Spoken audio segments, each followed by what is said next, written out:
Hello students, आज हम determinant chapter पढ़ रहे हैं। एक्सरसाइज 4.2 फर्स्ट एक्सरसाइज हमने कर दी है और उसके जो क्वेश्चंस हैं पिछले वीडियो में हैं। तो प्लेलिस्ट में जाके तुम लोग डिटर्मिनेंट क्लास 12th में मैथ्स में जाके वो प्लेलिस्ट देख सकते हो और जो पुराने क्वेश्चंस हैं उनको कर सकते हो। आज जो है हम पढ़ रहे हैं एक्सरसाइज 4.2। इसमें अब हमारे पास क्या है, प्रॉपर्टीज़ हैं डिटर्मिनेंट की। क्या है?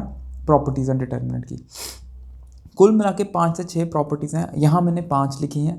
6 प्रॉपर्टीज़ हैं, जो एक प्रॉपर्टी है और एक दो और जो प्रॉपर्टीज़ हैं वो हम क्या करेंगे, जब क्वेश्चंस करेंगे तब उनमें इंप्लीमेंट करेंगे, तब तुम लोगों को ज़्यादा अच्छे से समझ में आएगा।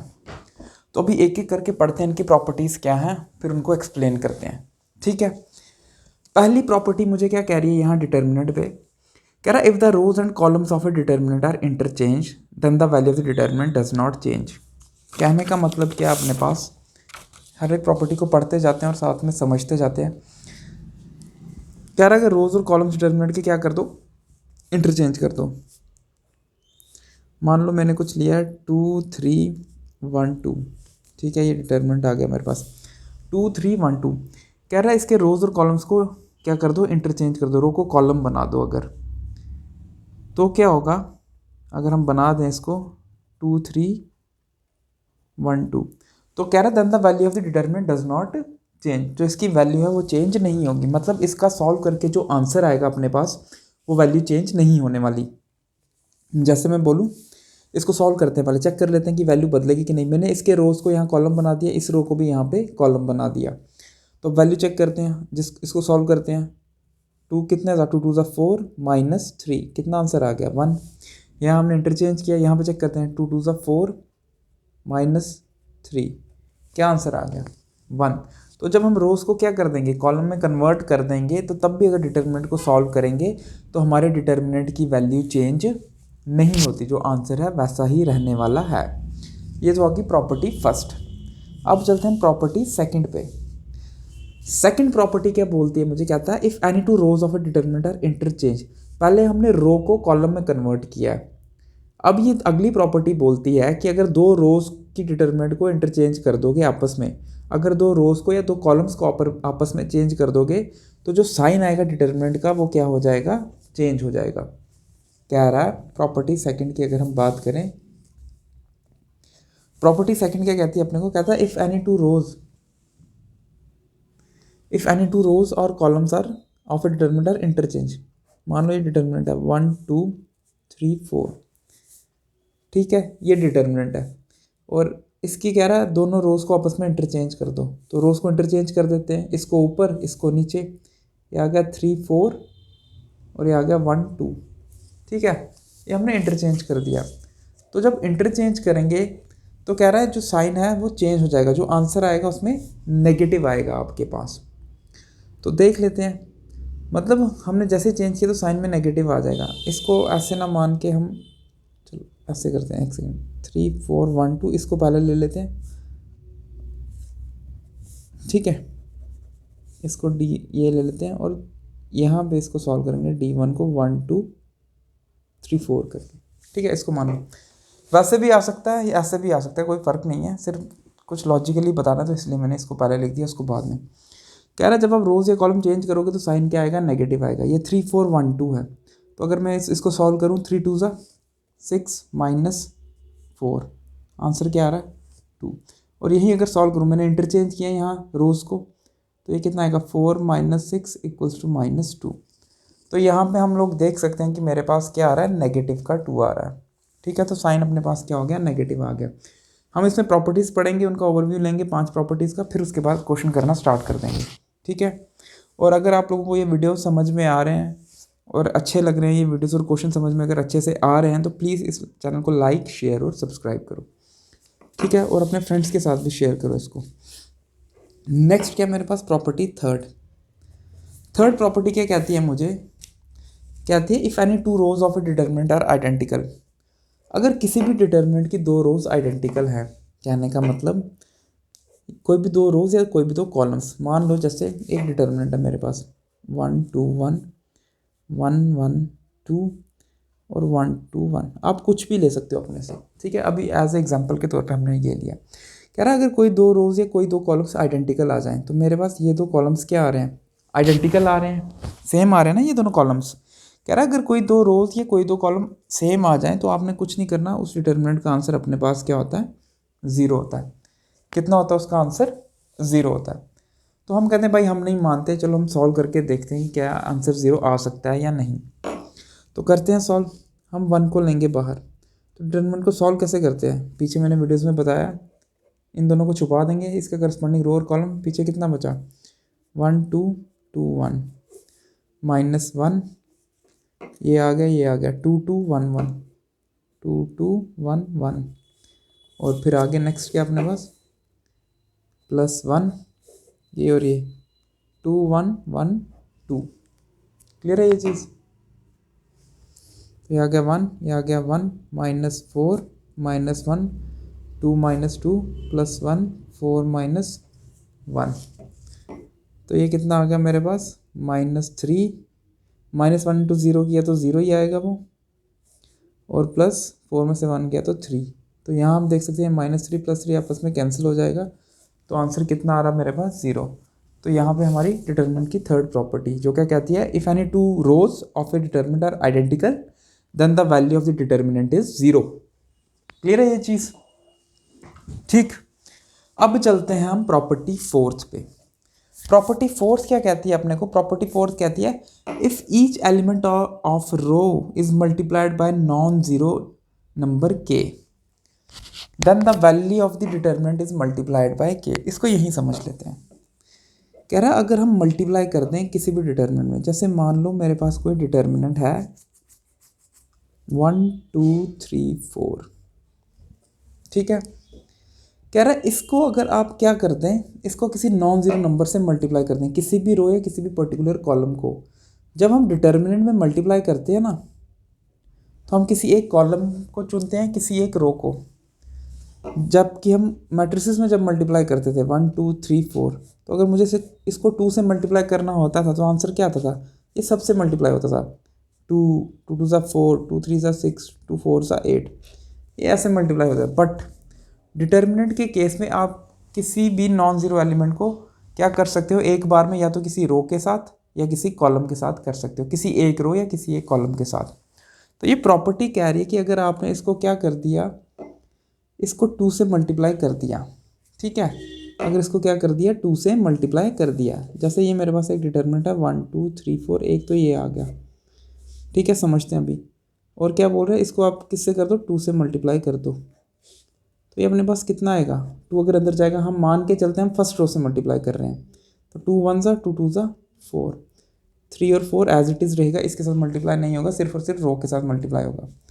तो जब मैं इसे सॉल्व करूँगा तो ये कितना आंसर देगा मुझे, 4 2 ज़ा 8, 4 3 ज़ा 12, तो मेरा आंसर कितना आ रहा है -4।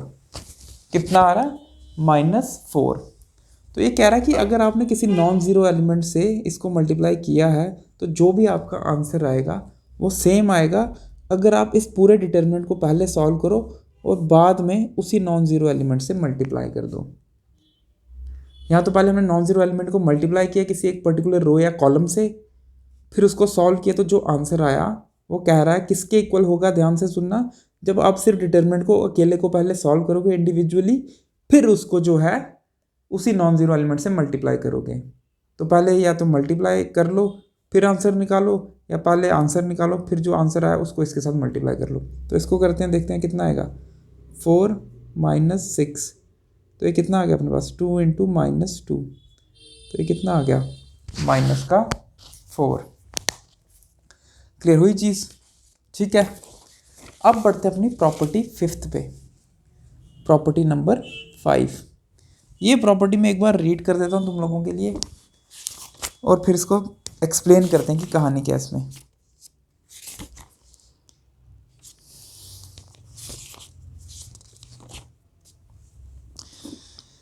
ये प्रॉपर्टी कहती है if some or all elements of a row of a determinant are expressed as a sum of 2 terms. अगर कोई भी डिटर्मिनेंट, अगर मान लो कोई एक डिटर्मिनेंट, मान लो A1, ये आ गया A2, ये आ गया A3, ये आ गया B1, ये आ गया B2, ये आ गया B3, ये आ गया C1, ये आ गया C2, ये आ गया C3, 3। ठीक है, तो आप अगर क्या करते हो, इसको इस फॉर्म में दिया गया λ1 λ2 λ3, इसको अगर इस तरह की फॉर्म में दिया गया है, यहाँ पे मतलब 2 का सम दिया गया है, तो अगर आप इसको अकेले अकेले भी लिखोगे, कैसे कैसे इसको तोड़ेंगे हम, A1 A2 A3, ये लिख लिया, सिर्फ पहले एलिमेंट्स लिख लिए, फिर अब ये वाले एलिमेंट्स लिखेंगे B1 B2 B3, फिर ये एलिमेंट C1 C2 C3 और प्लस कर दो अब ये दूसरे जो एलिमेंट्स है इसके λ1 λ2 λ3, या सिंपल लैम्डा भी रख सकते हो, B1 B2 B3, बाकी ये दोनों फिर से सेम ही आएंगे C1 C2 C3। तो कह रहा है अगर इस तरह से आपको कोई डिटर्मिनेंट दिया है तो आप उसको इस फॉर्म में लिख सकते हो। तो आई होप यहाँ तक तुम लोगों को समझ में आया होगा। अब इसके बाद एक छोटा सा अगर मैं तुम्हें बताऊँ तो एलिमेंट्री रो ट्रांसफॉर्मेशन का भी यहाँ पे अपने पास फंडा है, बट चलो खैर वो आगे जब प्रॉपर्टीज़ करेंगे तब तुम्हें थोड़ा बेहतर तरीके से समझ में आएगा। तो अभी के लिए ये 5 प्रॉपर्टीज़ को देखकर अब हम चलते हैं क्वेश्चंस की तरफ और देखते हैं फर्स्ट क्वेश्चन क्या कहता है हमें। बस इन्हीं प्रॉपर्टीज़ का यूज़ करते हुए हमने क्वेश्चंस को सॉल्व करना है, और जो हमने मैट्रिसेस में एलिमेंट्री रो ट्रांसफॉर्मेशंस पढ़ी थी उनको भी इस्तेमाल करते हुए चलेंगे। तो ये आ गया अपने पास question number first, exercise 4.2। First question क्या अपने पास कह रहा है, एक्स वाई जेड दिया गया आपको, A B C, X plus A Y plus B Z plus C equals to 0। कह रहा अब हमने क्या करना है, इसे 0 के इक्वल प्रूव करना है, एक्सपैंड किए बिना एक्सपैंड किए हमें इसे 0 प्रूव करना। तो कैसे करेंगे, तो हमने अभी जो प्रॉपर्टीज़ पढ़ी है ना उसी की हेल्प से क्या है हम इन्हें 0 प्रूव करेंगे। तो देखो कैसे करेंगे, अगर हम क्या कर सकते हैं इसके अंदर, अगर मैं किसी भी 2 रोज को क्या कर दूं या किसी भी 2 कॉलम को एक जैसा दिखा दूं, तो हमने जो प्रॉपर्टी पढ़ी है उसके अकॉर्डिंग फिर ये 0 हो जाएगा अपने पास। तो देखो जैसे हम क्या करते हैं, अब यहाँ पे देखो x plus A Y plus B Z plus C, और यहाँ x y z भी है और a b c भी है। अगर मैं इस कॉलम में से C3 में से C2 को माइनस कर दूं तो ये a cancel, b b cancel, c c cancel, सिर्फ क्या बचेगा x y और z। यहाँ भी क्या फिर x y और z दोनों रोज एक जैसी होगी अपने पास, तो फिर हम क्या कर सकते हैं, इसको 0 प्रूफ कर सकते हैं। क्लियर हुई ये चीज़, जैसे हमने प्रॉपर्टी क्या पढ़ी है, अगर 2 रोज एक जैसी या 2 कॉलम एक जैसे तो अपना डिटरमिनेंट 0 के इक्वल। तो हम क्या करते हैं, ऑपरेशन लगाते हैं C3 में, और जिसमें ऑपरेशन लगाना तो उसी को यहाँ लिखते हैं।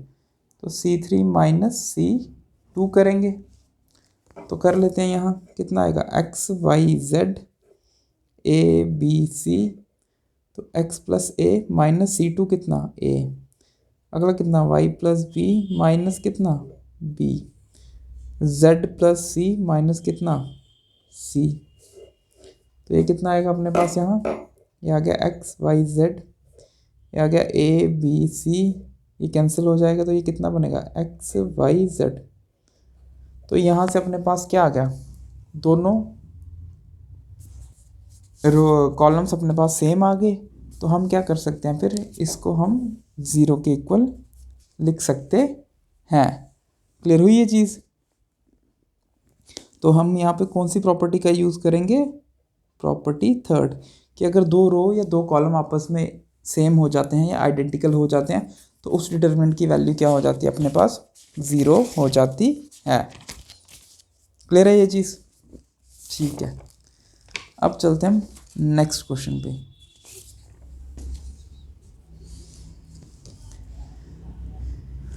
क्वेश्चन नंबर सेकंड क्या बोल रहा है अपने को, a minus B, b minus C और c minus A, b minus C, c minus A, a minus B और c minus A, a minus B, b minus C equals to 0। ठीक है, तो अब हम यहाँ क्या करेंगे, हमें फिर से इसको 0 के इक्वल प्रूफ करना है। तो देखो a plus B, A minus B, B plus C, C minus A, तो मैं देख रहा हूँ यहाँ पे यहाँ एक प्लस है, यहाँ एक माइनस है, यहाँ एक माइनस है, यहाँ एक प्लस है, यहाँ एक माइनस है, यहाँ एक प्लस है। मतलब ये तीनों को अगर मैं ऐड कर दूँ तो ये तीनों ही आपस में क्या हो जाएंगे, कैंसिल हो जाएंगे। और अगर एक डिटर्मिनेंट में एक पूरी रो या एक पूरा कॉलम ज़ीरो हो जाए तो अपना आंसर किसके इक्वल आता है, ज़ीरो के इक्वल। किसके इक्वल आता है, ज़ीरो के इक्वल। तो हम क्या करते हैं, C1 में ऑपरेशन लगाते हैं। क्या ऑपरेशन होगा, C1 plus C2 plus C3, ये किसके इक्वल आएगा, A minus B plus B minus C plus C minus A. वैसे ही आएगा B minus C plus C minus A plus A minus B. Next आएगा C minus A plus A minus B plus B minus C. और यहाँ आ गया B minus C minus A minus B, C minus A minus B minus C. अब देखो यहाँ पे क्या होगा, मेरे पास ये सब कैंसिल हो जाएंगे, ये माइनस बी प्लस बी, ये सी ए, ऐसे ये भी सब कैंसिल हो जाएंगे। और ये C माइनस का C, B माइनस का B, ए और ए। तो ये आंसर कितना आएगा, 0 0 0, B minus C minus A minus B, C minus A minus B minus सी। तो जब एक पूरी रो या पूरा एक कॉलम अपने पास ज़ीरो हो जाए तो डिटर्मिनेंट की वैल्यू क्या आती है, अपने पास ज़ीरो आती है। क्लियर है। अब चलते हैं थर्ड क्वेश्चन पे।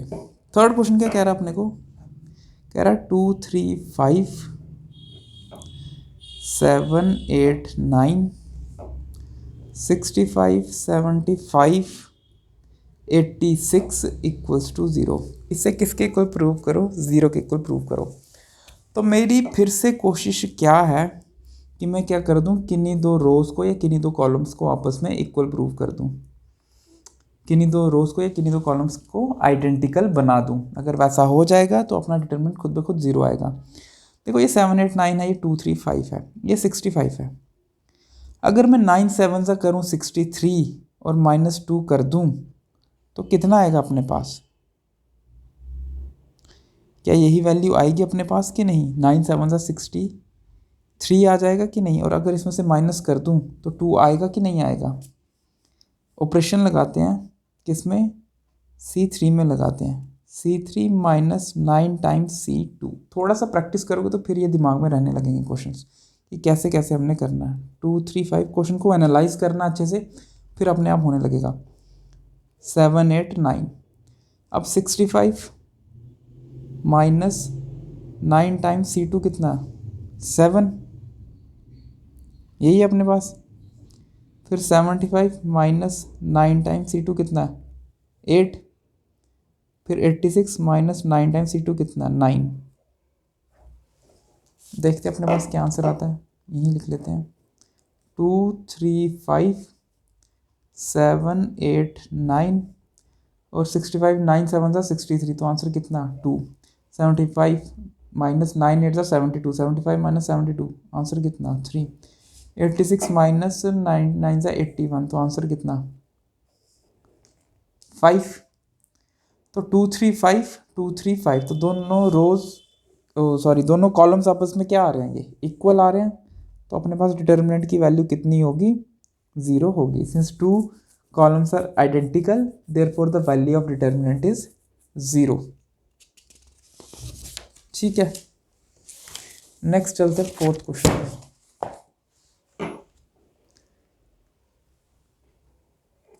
फोर्थ क्वेश्चन क्या कहता है हमसे, 1 1 1 BC CA AB A B plus C B C plus A C A plus B equals to 0। ये क्वेश्चन क्या कहता है हमसे, इसे भी हमने क्या करना है, ज़ीरो के इक्वल प्रूव करना। क्या करना है, ज़ीरो के इक्वल प्रूव करना है। तो अब कैसे करेंगे, फिर से कोशिश करते हैं, कोई दो रो या कोई दो कॉलम अपने पास सेम आ जाएं तो ज़ीरो बना देंगे। पहले तो इसको लिखते हैं कि कहानी है क्या, थोड़ा BC सिंप्लीफाई करने की कोशिश करते हैं। BC CA AB AB plus AC B C plus A B, B C plus A B, A C plus B C.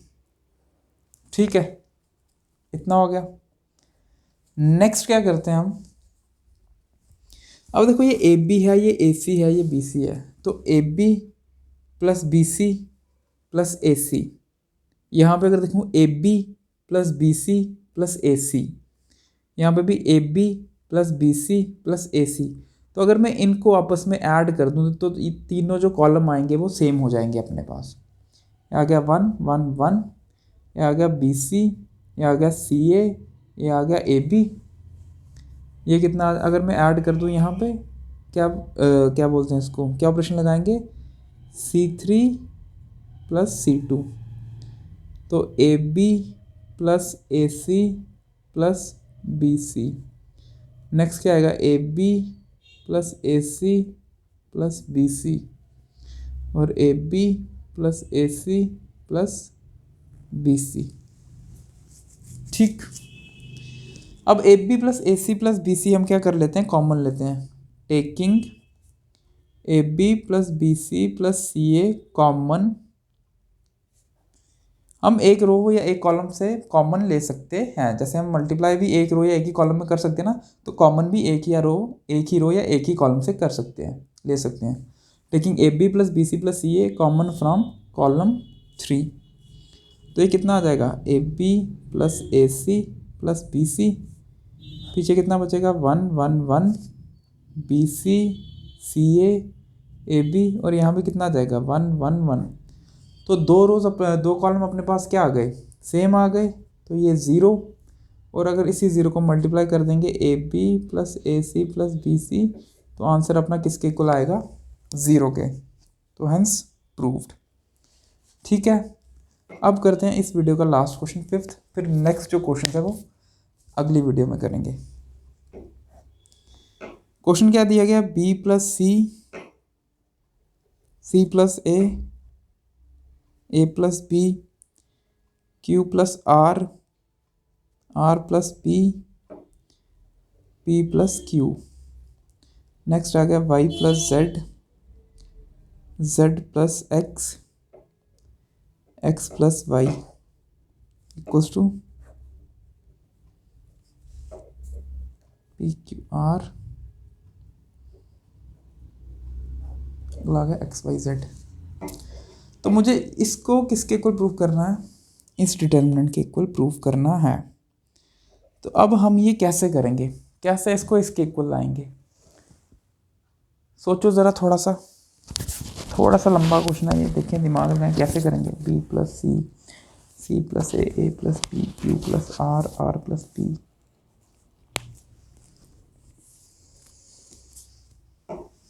B plus C minus ए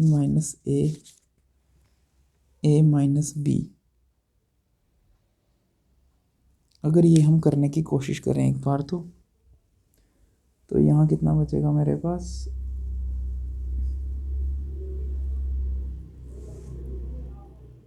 ए तो नहीं बचेगा। अगर मैं यहाँ पे करता हूँ B plus C Q plus are,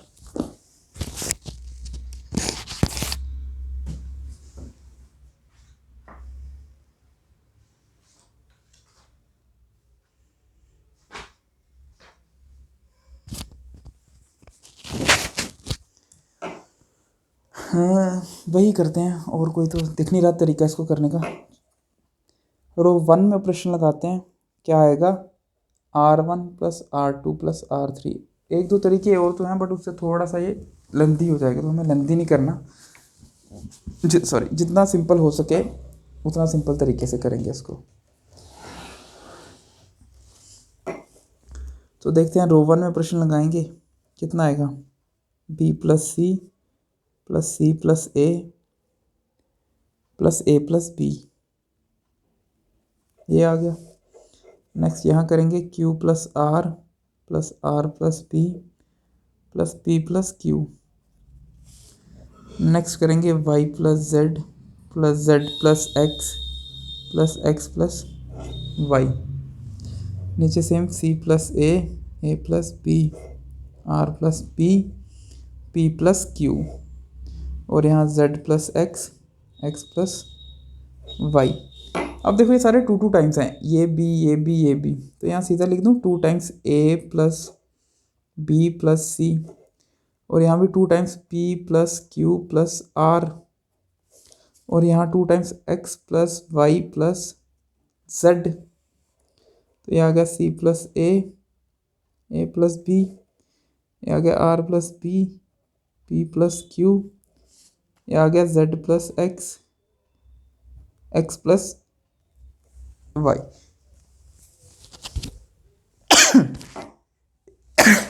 sorry. अब यहाँ से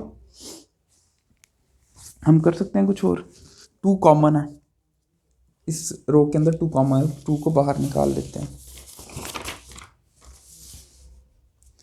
तो यहाँ से हम क्या करेंगे, 2 कॉमन ले लेंगे, 2 बाहर आ गया, पीछे बचा A plus B plus C plus A plus B. Next क्या, P plus Q plus R plus P plus Q. Next है X plus Y plus Z plus X plus Y. ठीक, ये आ गया अपने पास। अब क्या करते हैं हम नेक्स्ट, ये ए है, ये सी है, ये सी ए है, तो यहाँ मुझे अगर पहुँचना है सिंगल सिंगल, क्योंकि यहाँ पे अपने पास क्या है, सिंगल सिंगल टर्म्स हैं, ये सिंगल सिंगल टर्म्स हैं, तो मुझे यहाँ डिटर्मिनेंट के अंदर सिंगल सिंगल टर्म्स लानी है। तो इससे मैं अगर ध्यान से देखूँ A plus B plus C plus A, तो अगर मैं इसमें से इन दोनों को निकाल दूँ, ये उड़ा जाएंगे, तो फिर सिर्फ बी बचेगा। यहाँ आर और पी है, सिंगल सिंगल टर्म्स लाएँ, तो इन दोनों को उड़ा दें अगर, या माइनस कर दें इसमें से, तो मेरे पास सिर्फ और सिर्फ क्यू बचेगा। और यहाँ एक्स और जेड है, इसको अगर माइनस कर दो यहाँ से, तो सिर्फ वाई बचेगा। कम से कम हम एक रो को तो सिंगल कर पाएंगे, बाकी फिर जैसे जैसे फ्लो में चलते जाएंगे, देखते जाएंगे नेक्स्ट क्या दिखता है।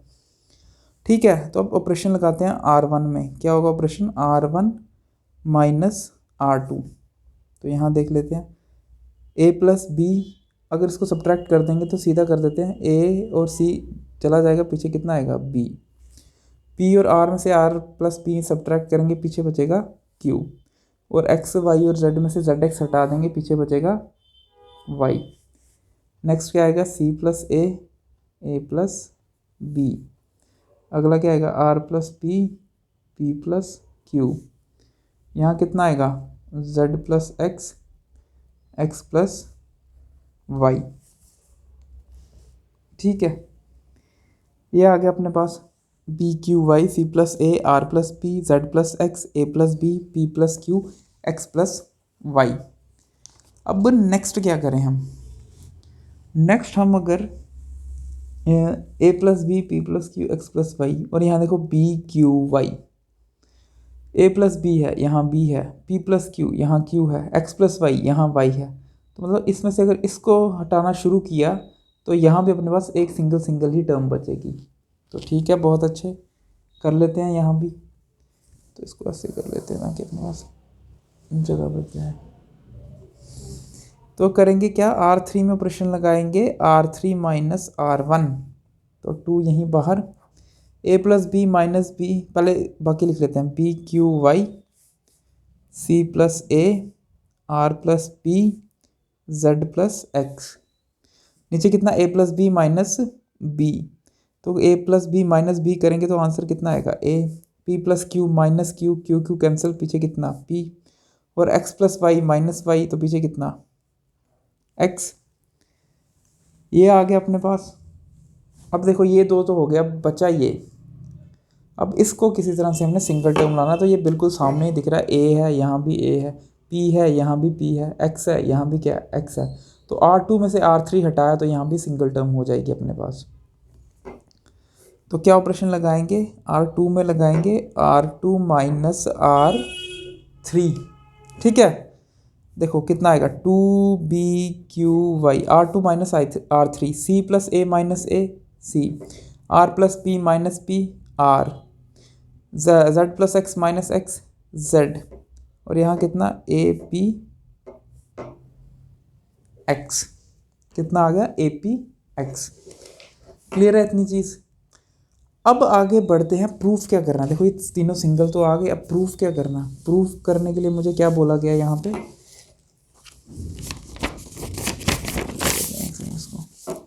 प्रूफ करने के लिए क्या बोला गया, A P X B Q Y C R Z. तो हाँ, तो ये तीनों अपने पास बी क्यू वाई, ये बी क्यू वाई है, सी आर जेड ये सी आर जेड है, ए पी एक्स ये ए पी एक्स है अपने पास, है ना। बट दिक्कत क्या है कि ये जिस तरह से यहाँ सीरियल वाइज हैं वैसे नहीं है। ये फर्स्ट पे चाहिए मुझे, ये मुझे सेकंड पे चाहिए और ये मुझे थर्ड पे चाहिए।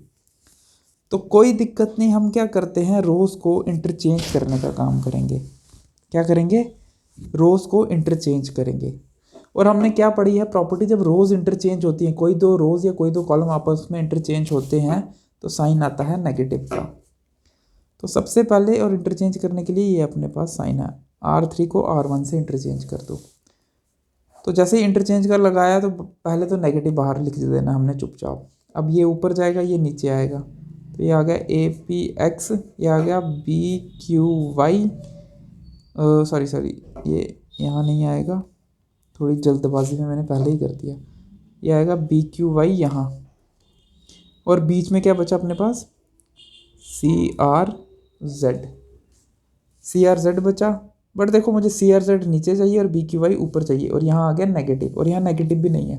तो अगर अब मैंने इन दोनों को इंटरचेंज किया तो बी क्यू वाई सेकेंड पे चला जाएगा और सी आर जेड थर्ड पे आ जाएगा, और साइन एक और नेगेटिव एक्स्ट्रा देंगे इसको बाहर, क्योंकि फिर से रोज़ और इंटरचेंज कर रहे हैं। तो लिखेंगे क्या यहाँ पे, R2 इंटरचेंज हो रहा है R3 के साथ, तो -2 बाहर, ये आ गया ए पी एक्स, ये ऊपर जाएगा बी क्यू वाई, आ गया सी आर जेड। ठीक है, तो मुझे लगता है यहाँ तक तुम लोगों को समझ में आ गया होगा। अगर समझ में नहीं आया तो तुम लोग कमेंट कर सकते हो, और मैं फिर से दोबारा इसके रिगार्डिंग वीडियो बना दूंगा और तुम्हें फिर से अच्छे से समझा दूंगा। और अगर यहाँ तक समझ में आया है तो इस चैनल को प्लीज़ लाइक, शेयर और सब्सक्राइब कर दो। Thank you students.